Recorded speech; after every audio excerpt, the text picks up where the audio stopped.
Madame la Présidente, Madame et Monsieur les ministres, Monsieur le rapporteur, Mesdames et Messieurs les députés, je vais parler de la violence sociale. Cette violence, toujours, émane d'un lieu de pouvoir.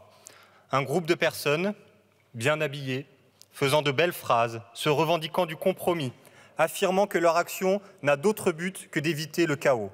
Ces personnes prennent une décision, un chiffre que l'on change, une virgule que l'on déplace, un taux que l'on fait varier ou, en l'espèce, un indice de référence des loyers que l'on augmente de quelques points. Les mêmes personnes espèrent que cela se fera vite. Elles demandent une procédure simplifiée, car tout de même, il ne faudrait pas les déranger trop longtemps. Une fois la décision prise, elle s'applique à la vie des gens.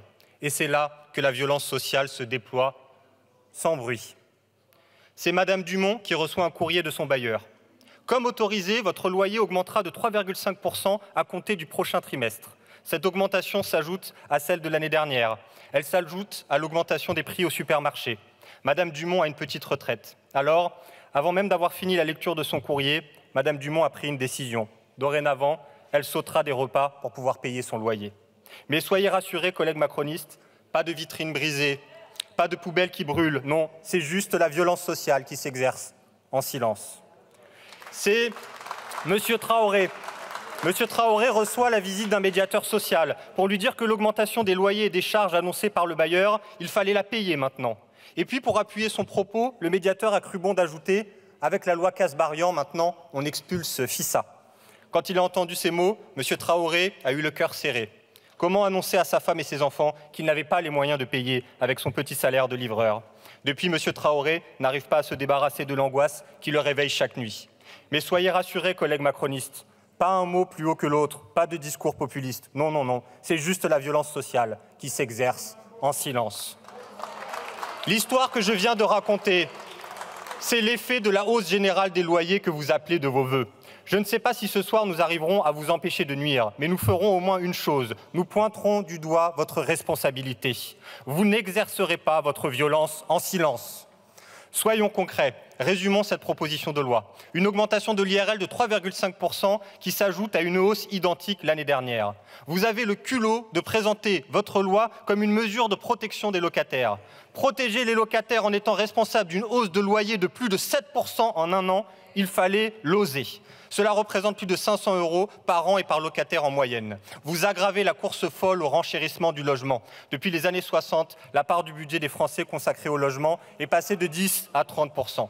Vous avez beau jeu de nous expliquer que, sans décision du législateur, le mode de calcul de l'IRL, indexé sur l'inflation, autorisait des hausses plus importantes. Personne ne dit le contraire. Le choc inflationniste a rendu caduc le mode de calcul de l'IRL. En attendant de le refonder, et ce sera d'ailleurs l'objet d'un de nos amendements, il revient à la représentation nationale de faire un choix politique. Plus 3,5%, plus 7% depuis l'année dernière, c'est un choix politique, c'est le vôtre, il est profondément antisocial, assumez-le. Vous osez dire que l'opposition serait partisane du laisser-faire. Mais de qui vous moquez-vous? La NUPES a déposé plusieurs propositions de loi pour geler les loyers. Dans cette discussion, nous proposerons un amendement qui a le même objectif. Dans la crise que nous vivons, les locataires ont déjà fait beaucoup de sacrifices. C'est maintenant au tour des propriétaires bailleurs de faire un petit effort. Nous leur demandons juste une année blanche, non pas une année sans revenus, mais une année sans augmentation de loyer. Nous pouvons sortir ce soir de la discussion par le haut en adoptant cet amendement sur le gel des loyers. S'il faut encore ajouter un argument pour convaincre, je donnerai celui-ci. La double augmentation de l'IRL que vous proposez est un transfert annuel de 5 milliards €. De la poche des locataires à la poche des propriétaires bailleurs.